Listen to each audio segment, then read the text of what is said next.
Hello friends, ఈరోజు updates ఏంటి? Sunday funday కాబట్టి అప్డేట్స్ ఏమున్నాయి? నిన్న ఎపిసోడ్ ఎవరు దమ్ము ఎవరు దుమ్ము అనేది రీజన్స్ ఏం చెప్పారో, తర్వాత తేజ వెళ్తూ చాలా గోల్డెన్ వర్డ్స్ చెప్పెళ్ళాడు ఒక్కొక్కరికి. ఆ గోల్డెన్ వర్డ్స్ ఏంటిదో కూడా మాట్లాడుకుందాం. ఫస్ట్ అప్డేట్స్ ఏంటంటే ఈరోజు అవినాష్ టికెట్ ఫినాలే గెలిచినందుకు వాళ్ళ వైఫ్ హౌస్లోకి వస్తుందంట. ఆల్రెడీ చేశారు కదా, మళ్ళీ చేస్తున్నారంట. వాళ్ళ వైఫ్ వస్తే మళ్ళీ సెలబ్రేట్ చేయబోతుందంట. ఇది ఎంతవరకు కరెక్టో నాకు కామెంట్ చేయండి. ఆల్రెడీ చేశారు కదా, మళ్ళీ చేయడానికి వస్తున్నారంట. తర్వాత గోల్డెన్ టికెట్స్ యొక్క బెనిఫిట్స్ ఏంటని నిన్న చెప్పారు కదా, బిగ్ బాస్ చెప్తారని. అవేంటంటే ఓట్ అప్పీల్ చేసుకునే అవకాశం వీళ్ళ ముగ్గురికి ఉంటుందంట.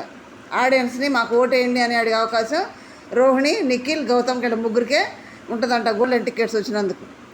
నెక్స్ట్ అప్డేట్ ఏంటంటే 2 టాస్కులు జరిగినాయి. ఒక టాస్క్ వచ్చేటప్పటికి మూవీ పోస్ట్ తీసుకొని ఆ సినిమా పేరు పోస్టరు హౌస్లో ఎవరు కొత్త ఇచ్చిద్దో వాళ్ళకి ఇస్తారంట. మరి దాంట్లో ఎవరెవరికి ఇచ్చారో చూడాలి. రెండో టాస్క్ వచ్చేటప్పటికి మ్యూజికల్ చైర్. దీంట్లో పృథ్వీ విన్నర్ అయ్యాడంట. సంచాలకులు నిఖిల్, అవినాష్ అంట. ఓకే, ఇంకో విషయం ఏంటంటే అసలు ఆశ్చర్యకరమైన విషయం, స్టార్ మాలో ఇక నుండి 9:30 కాకుండా 10ంటికి వస్తుందంట. 10 నుండి 11 గంటలు వస్తుందంట. ఇది అప్డేట్ మాత్రమే. మరి అది వేస్తారా లేదా, ఎంతవరకు కరెక్ట్ అనేది పూర్తిగా మనకు తెలియదు. ఇది అప్డేటు. ఎంతమంది 10 గంటలకి వేస్తే బెటరు, 9:30 వేస్తే బెటర్ అనేది ఎంతమంది అనుకుంటున్నారో, ఇది తప్ప రైట్ అనేది ఎంతమంది అనుకుంటున్నారో కామెంట్ చేయండి.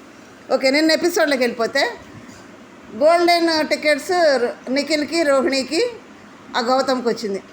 ఇక్కడ గౌతమ్కి గోల్డెన్ టికెట్ రావడానికి ఎంత రాజకీయం నడిచింది. అక్కడ మూకుమ్మడిగా అందరూ బ్లాక్ టికెట్ ఇమ్మచ్చి ఎత్తారు. వాళ్ళందరూ ఎవరు? పృథ్వీ, ప్రేరణ, నబీల్, విష్ణు ఎత్తితే నిఖిల్ తొంగు చూసి వాళ్ళకి వెళ్ళి అంటే వాళ్ళు ఎత్తారు లేదని తొంగు చూసి నిఖిల్ ఎత్తున్నాడు. 5 ఎత్తారు. ఇప్పుడు అర్థమైపోవట్లేదా గౌతమ్ మీద వాళ్ళు ఎంత గజ్జి పెట్టుకున్నారో? నాకు సార్ క్లియర్గా అర్థమైపోయినట్టుంది. రోహిణిని, అవినాష్ని అడిగితే కరెక్ట్గా ఆన్సర్ ఇచ్చారు. ఎందుకంటే తమ్ముడు తన్నాడైనా కానీ న్యాయం చెప్పాలి. అక్కడ ఎవరు ఆట ఆడుతున్నారు, ఎవరికి కరెక్ట్ సూట్ అవుద్ది అది ఆలోచించాలి కదా. ఇప్పుడు కూడా చివరికి వచ్చినా కూడా గ్రూప్ గేము, మొహమొహాలు చూసుకోవడం సేఫ్ గేమ్లేనా? ఆలోచించరా? అవినాష్, రోహిణి కరెక్ట్ వీళ్ళు ఆలోచించరు. గ్రూప్ గేమ్ ఆడుతూ వీళ్ళు గోలో ఉంటారు. గౌతమ్ బ్యాట్ చేయడం చూస్తున్న సంగతి అక్కడ ఆ టీముకి తెలుసు, ప్లస్ ఆడియన్స్ తెలుసు. గౌతమ్ అక్కడ నాకు సార్ కూడా తెలిసేసి ఒకటే రెండే మాటలు అవినాష్ని, రోహిణిని అడిగారు. రోహిణి ఎప్పుడు కూడా గౌతమ్ని అంటది, ఎవరెవరైనా అన్నాక ఒకటే అంటది, తను ఆడుకుంటున్నాడు, మీకెందుకు, తను ఏం చేస్తే మీకెందుకు, తను ఎటు వెళ్తే మీకెందుకు, జేబుల్లో చేతులు పెట్టుకుంటే మీకెందుకు, తను ఏం చెప్తున్నాడో తన పాయింట్ ఆఫ్ వ్యూ తను చెప్తున్నాడు, మీకెందుకు అనేది ఎప్పుడు మాట్లాడుతుంది. తను ఎవరు బ్యాక్ బిచ్చింగ్ చేయట్లేదు కదా, మీ గురించే ఎందుకు మాట్లాడతారు మీరని ఎప్పుడు అదే మాట చెప్తుంది. ఇప్పుడు కూడా అదే మాట చెప్పింది. Golden ticket deserved to Gautam అని. అవినాష్ అదే చెప్పాడు. ఎక్సలెంట్ కదా, బాగా ఇచ్చాడు. నెక్స్ట్ నిఖిల్కి గేమ్స్ బాగా ఆడాడు. టికెట్ ఫినాలే వరకు కూడా ఫెయిల్ అయ్యాడు కాబట్టి నిఖిల్కి ఇచ్చాడు. రోహిణి ఆల్రెడీ మెగా చీఫ్ అవ్వడానికి చాలా కష్టపడింది, ఫైనల్లో కూడా చాలా కష్టపడింది కాబట్టి రోహిణికి ఇచ్చారు. ముగ్గురు బాగానే ఉంది. వీళ్ళకి టికెట్ అంటే ఓటు వేయండి మాకని అడిగే ఛాన్స్ అనేది వీళ్ళకి వస్తుంది అనమాట. వీళ్ళ ముగ్గురికి, మిగతా వాళ్ళకి ఛాన్స్ లేదు. ఇక లేదు, మరి ఒకవేళ తర్వాత కల్పిస్తారో తెలియదు కానీ వీళ్ళ ముగ్గురికి అయితే మెయిన్ ఓటు అప్పీల్ చేసుకునే అవకాశం అయితే వీళ్ళ ముగ్గురికి ఉంది. తర్వాత దుమ్మెవరు అంటే దుమ్ము చాలామంది ఉన్నారు అబ్బా. దమ్ము వచ్చేటప్పటికి నిఖిల్, అవినాష్, నబీల్, రోహిణి, గౌతమ్. ఈ దమ్ముకి వీళ్ళందరూ సూట్ అయ్యే పర్సన్స్ ఏనా నాకు కామెంట్ చేయండి. నిఖిల్, అవినాష్, నబీల్, రోహిణి, గౌతమ్ వీళ్ళు దమ్ము కింద పెట్టారు. దుమ్ము కిందేమో తేజ, ప్రేరణ, విష్ణు, పృథ్వీ పెట్టారు. నిజం కరెక్ట్గా పెట్టారు కదా. చెత్త దుమ్మే ఇదంతా కూడా. తేజ ఆటలు ఆడలేడు. మళ్ళీ నిఖిల్ ఏం రీజన్ చెప్పాడు, నేను ఆడలేనేమో అని లో అవుతుంటాడు అని చెప్పాడు. అది పెద్ద రీజన్ కాదు కానీ ఆటలు ఆడలేదు అంతే. ప్రేరణ ఆట ఆడదు కానీ నోటి దోలతోటి మొత్తం పోగొట్టుకుంటుంది. విష్ణు అసలు ఆటే లేదు. పృథ్వీ ఆట ఆడాడు కానీ మరి ఫౌల్ గేమ్లు ఆడుతుంటాడు. అది చెప్పారు అక్కడ. ఖచ్చితంగా ఫౌల్ గేమ్లు ఆడతాడు, లేకపోతే మనుషుల మీద దూకుతాడు. ఇదే చేసేది. వీళ్ళు దుమ్ము అని పెట్టారనమాట. దమ్ అంటే ఆ ట్రోఫీని ఎత్తగల సత్తా ఎవరుకుందనంటే నిఖిల్, అవినాష్, నబీల్, రోహిణి, గౌతమ్. ఆల్రెడీ అవినాష్ ఫైనలిస్ట్ అయిపోయాడు. మిగిలిన ఎవరున్నారు? నిఖిల్, నబీల్, రోహిణి, గౌతమ్ ఉన్నారు. మరి వీళ్ళు ఫైనలిస్టులు ఎవరు వెళ్తారు అనేది కూడా మీరు నాకు కామెంట్ చేయండి. తర్వాత ఇక్కడ తేజ వెళ్తూ వెళ్తూ చాలా గోల్డెన్ వర్డ్స్ అడిగాడు. నాకు సార్ ఏమన్నారు ఒకరి గురించి ఒక విషయం చెప్పమంటే, వెళ్తూ వెళ్తూ నిఖిల్కి ఏం చెప్పాడు తెలుసా? నిన్న వీడియోలో మనం చెప్పుకున్నాం. అంటే నిఖిల్ నువ్వు చాలా క్లియర్గా కూడా చెప్పాడు, నువ్వు ఎమోషనల్గా బాగా వీక్, 2 వారాల నుంచి చాలా లోగా డల్గా ఉన్నావు, ఇలా ఉంటే టాప్ 2లో కూడా ఉండవు. Clear picture. ఎందుకంటే ఎందుకు డల్గా కూర్చున్నాడు, ఏం ఆలోచిస్తున్నాడో ఎట్లా ఉంటుందో తెలియదు. మరి నిన్న పృథ్వీ విషయంలో కూడా ఎందుకు నువ్వు డిపెండ్ చేయలేదు అని అంటే, ఏమోరా వాడు సెలెక్ట్ చేసి నేను సైలెంట్గా వచ్చారు అంటున్నాడు. మరి సేఫ్ గేమ్ ఆడుతున్నాడా, లేకపోతే అట్లా మెత్తగా డల్గా ఉండి సింపతి గెయిన్ చేస్తున్నాడా, లేకపోతే అయ్యో లో అయిపోయాడని జాలితోటి ఓట్లు వేయించడానికి ట్రై చేస్తున్నారా? మరి ఏమనేది మాస్క్ అయితే తీయలేదు, మాస్క్లోనే ఉన్నాడు. క్లియర్ పిక్చర్ అయితే నిఖిల్ నుంచి బయటకు రాలేదు ఇప్పటివరకు కూడా. ఇలా ఉంటే మాత్రం టాప్ 2 కూడా కష్టమని తేజ చాలా క్లియర్గా చెప్పేశాడు. ఎందుకంటే మనం ఫస్ట్ నుంచి చెప్పేది అదే కదా, నిఖిల్ క్లియర్ అవ్వట్లేదు, బయటికి రావట్లేదు, ఓపెన్ అప్ అవ్వట్లేదు అనే కదా చెప్తే, అక్కడ ఒక మాటలు వాళ్ళ దగ్గర వాళ్ళ మాట చెప్పే వదిలేస్తాడు. కానీ క్లియర్ పిక్చర్గా దాన్ని ఓపెన్గా చెప్పడం, ఓపెన్ అయ్యి ఏది చెప్పడు కాబట్టి దాన్ని బట్టి మాస్క్ తీయలేదు అనేది క్లియర్ పిక్చర్ అర్థమవుతుంది. ఇలా ఉంటే మాత్రం టాప్ 2 కూడా నువ్వు రావు, పనికి రావు. టాప్ 1 కాదు కదా, టాప్ 2 కూడా పనికి రావని తేజ చాలా క్లియర్ చెప్పాడు. ఎందుకంటే తేజ చాలా ఆలోచన చేస్తాడు. ఎందుకంటే అక్కడ చూశాడు ఎవరి గేమ్ ఏంటనేది, ఎవరి క్యాలిక్యులేషన్స్ ఎలా ఉంటాయి, ఎవరు ఏం ఆలోచిస్తారు, అదంతా కూడా బాగా అర్థమైంది తేజకి. ఆ తెలివితేటలను బట్టి ఇక్కడ క్లియర్గా చెప్పేసి వెళ్ళాడు. తేజ గెస్ చేసి చాలా కరెక్ట్గా గెస్ చేస్తాడు.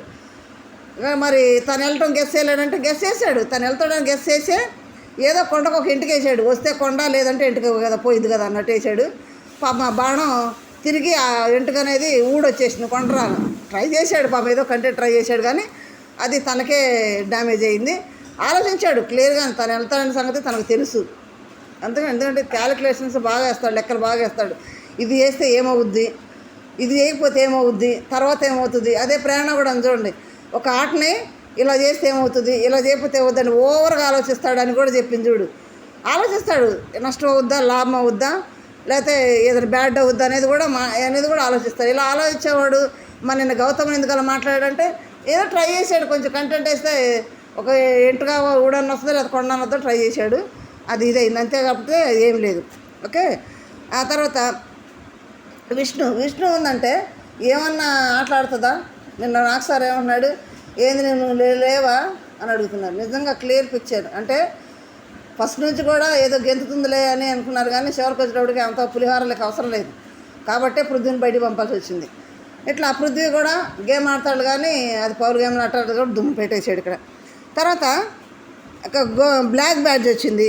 బ్లాక్ బ్యాడ్జ్ ఏం చేశారు? బ్లాక్ బ్యాడ్జ్కి వచ్చేటప్పటికి తేజ, పృథ్వీ, నబీల్, ప్రేరణ, విష్ణు బ్లాక్ బ్యాడ్జ్ వీళ్ళకి వచ్చింది, 5గురికి వచ్చింది.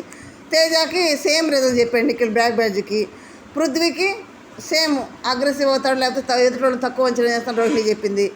నబీల్కి ఈ మధ్య ఆటలో కన్ఫ్యూజ్ అయ్యాడు. కన్ఫ్యూజ్ అయ్యి ఆ పజిల్ గేమ్లో ముందే గంట కొట్టేయటం, ఎందుకు కన్ఫ్యూజ్ అయ్యాడో, ఎందుకు తొందరపడాలని ఆలోచించుకోవాల్సిందని చెప్పారు. ప్రేరణ మాటలు తగ్గించుకుంటే, విష్ణు గేమే లేదు.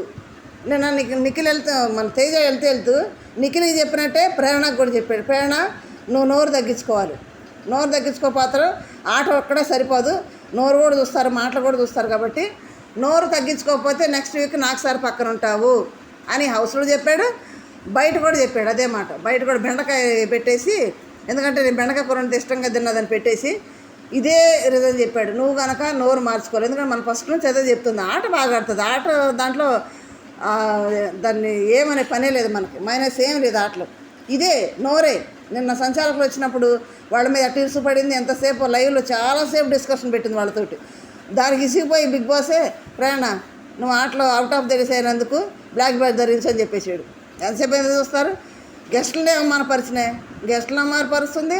పైగా పవర్ గేమ్ లేదని నాకు సార్ ముందు కూడా డిపెండ్ చేసింది. నాకు సార్ వీడియో చూపించి నాకు కూడా ఒప్పుకోవట్లేదు. వీడియో చూపించి నాకు కూడా అది కాదు సార్, సైడ్కి వచ్చింది కదా సార్ అంటే, సైడ్కి కాదు, ముందు కాదు, వెనక కాదు, క్యాచ్ పట్టుకోకూడదు, అది ముఖ్యం. సైడా ముందా కింద కాదు, క్యాచ్ పట్టుకొని వేసుకోకూడదు, కింద పడ్డ తర్వాత తీసుకోవాలి, రూల్ బుక్లో క్లియర్గా ఉంది అది కదా. మళ్ళీ ఏమంటుంది, అది ముందు నాకు 3 ఇచ్చారు, తర్వాత 4 గౌతమ్కి ఇచ్చారు, అదేదో ముందే ఇచ్చుంటే బాగుండేది. ముందేమో అలా ఇచ్చి చివరికి వచ్చేవాడికి ఎలా ఇచ్చేవాడికంటే ముందాటకే కదా తర్వాత డెసిషన్ చెప్పింది. ఎందుకంటే సెకండ్ గేమ్ ఇంకా స్టార్ట్ చేయలేదు, అప్పుడు పెట్టలేదు, ఇంకా సెకండ్ గేమ్ స్టార్ట్ అవ్వలేదు. స్టార్ట్ అవ్వకముందే ముందు గేమ్కి సంబంధించి బ్లాక్ బ్యాడ్జ్ ఎవరికి ఇస్తారు, గోల్డ్ బ్యాడ్జ్ ఎవరికి ఇస్తారు అనేది క్లియర్గా అడిగారు.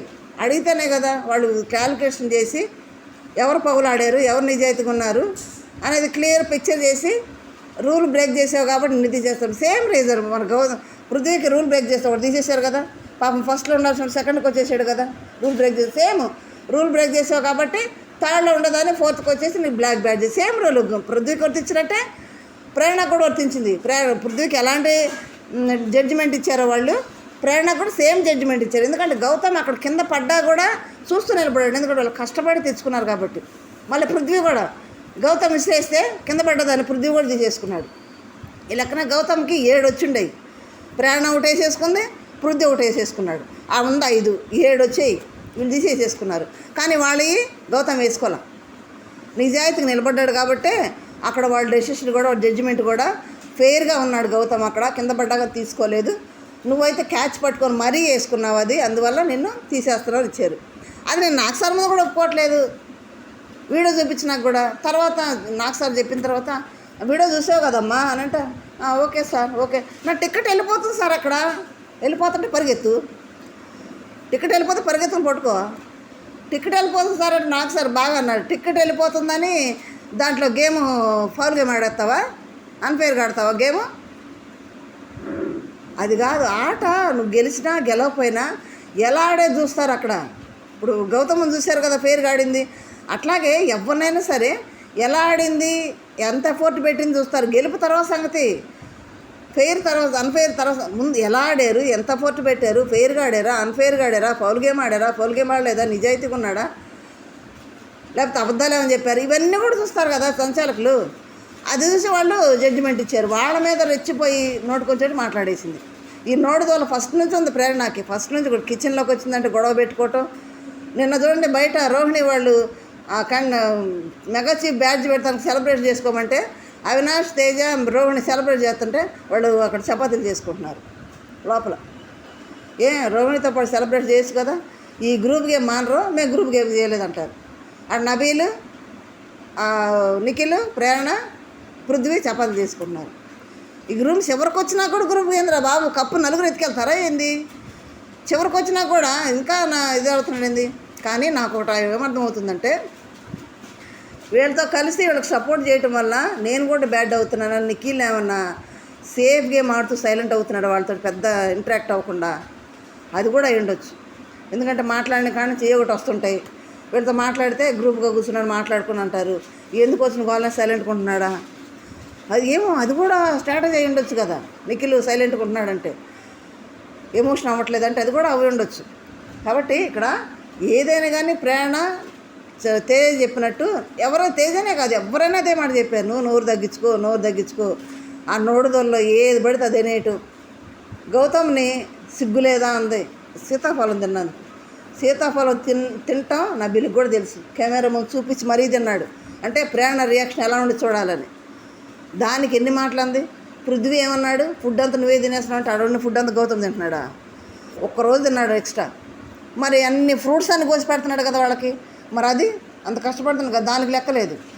వీళ్ళు ఫుడ్ దగ్గర ప్రేరణ చాలా విషయాలు చాలామందిని అనింది అన్నమాట. ఆ నోడుదోలు తగ్గించుకోమని శ్రీపద్ వాళ్ళ హస్బెండ్ కూడా చెప్పాడు, నువ్వు నోరు తగ్గించుకో, కిచెన్లో ఉండవాక అంటే కిచెన్లో ఉంటే మాత్రం గొడవ వస్తుందని కిచెన్లో ఉండవాక నోరు తగ్గించి ఎదురు గౌరవించి మాట్లాడని కూడా చెప్పాడు. యష్మి కూడా చెప్పింది, హరితేజ అని నువ్వు అని మాట్లాడుతుంటే హరితేజకు గౌరవంగా మాట్లాడుతుంది, నువ్వు నోటుకొచ్చి మాట్లాడుతున్నావు, గౌరవించి మాట్లాడంటే అవునా సరేలే అంటది. ఇక ఏమి లేదు, ఇక సరేలే అంతవరకే.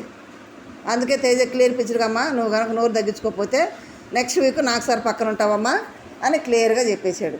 తర్వాత విష్ణుని కాకరకాయని పెట్టాడు, ఏంది చేదని, ఏడ గేమ్ ఆడుతుంది పాపం. మరి ఇక నుంచి అన్న గేమ్ ఆడిద్దో లేదో తెలియదు, మరి చూద్దాం. పృథ్వీ వెళ్ళిపోయాడు కాబట్టి రియాక్షన్ చూడాలి ఫస్ట్. పృథ్వీ రియాక్షన్ వెళ్ళాడు కాబట్టి మరి ఏడుస్తుందా, ఆపోతే పోయాడు అనుకుంటుందా ఏందనేది. విడిపోయారు అని అన్నాడు కానీ అంటుంది, అంటే విడిపోలేదా నటిస్తున్నారా ఏం, మరి విడిపోయారు అనగా నవ్వుతుంది. అది కాకరకాయ పెట్టాడు. ఉల్లిపాయ వచ్చేటప్పుడు అవినాష్ పెట్టాడు, ఎందుకంటే ప్రతిసారి కూర అనేటప్పుడు ఉల్లిపాయలు కోసిస్తాడంట అవినాష్. దాన్ని పెడితే ఒక మాట అన్నాడు, అరే కమెడియన్స్ గెలవాలనేది నా కోరికరా, ఎందుకంటే మీరు గెలిస్తే నేను గెలిచినట్టే. కాబట్టి రోహిణి, అవినాష్ మంచి పోరాడండి, గెలవండి, మంచి ఆటలాడండి, మీరు గెలిస్తే నేను గెలిచినట్టు అని ఒక ట్యాగ్ అయితే ఇచ్చాడు. మంచి మాట అన్నాడు. ఇంకొక గోల్డెన్ వర్డ్ అంటే, సార్ టాప్ 2లో మా ఓడు ఉంటాడు సార్ అని కౌస్మేట్ చెప్తున్నా, దమ్ముంటే మా ఓడిని దాటి రండి అంటే ఇండైరెక్ట్గా విన్నర్ మా ఓడే. మీరు విన్నర్ అవ్వాలంటే మా ఓడిని దాటాలి, మీరు మా ఓడిని దాటితేనే మీరు విన్నర్ అవ్వగలరు. అంటే మా ఓడు విన్నర్ రేస్లో విన్నర్ అయ్యేటట్టు ఉన్నాడు అనేది ఇండైరెక్ట్గా చెప్పగానే చెప్పేశాడు తేజ. మరి విన్నర్న చేసుకుంటారా, రన్నర్న చేసుకుంటారా గౌతమ్ని, అది ఆడియన్స్ చేతుల్లో ఉంది. మరి ఆడియన్స్ గౌతమ్ అభిమానులు ఎవరైనా కానీ తేజ చెప్పిన మాటని గుర్తుపెట్టుకోండి. మరి విన్నర్న చేసుకుంటారో రన్నర్న చేసుకుంటారో మీ ఇష్టం, అది మీ చేతుల్లోనే ఉంది. నెక్స్ట్ వచ్చేటప్పటికి మరి ఇప్పుడైతే లాస్ట్లో ఈరోజు సండే కాబట్టి పృథ్వీ, విష్ణు ఇద్దరు ఉంటారంట. మరి వాళ్ళు డేంజర్ జోన్లో ఉన్నప్పుడు వాళ్ళ రియాక్షన్ ఏంటి, వాళ్ళ ఫేస్ ఫీలింగ్స్ ఏంటి, పాపం అనిపిస్తుంది. ఇద్దరు కలిసి ఉన్నారు కదా ఇప్పటివరకు ఎగురుకుంటూ గెత్తుకుంటూ. ఒకళ్ళు వెళ్ళిపోతే వాళ్ళు ఎట్లా ఉంటారనేది మనం చూడాలి ఎపిసోడ్లో. ఇది ఇంతవరకు. మరి మీరు అంతేనండి. మీ కామెంట్ రూపంలో తెలియజేయండి, లైక్ చేయండి, షేర్ చేయండి, సబ్స్క్రైబ్ చేయండి. Thank you.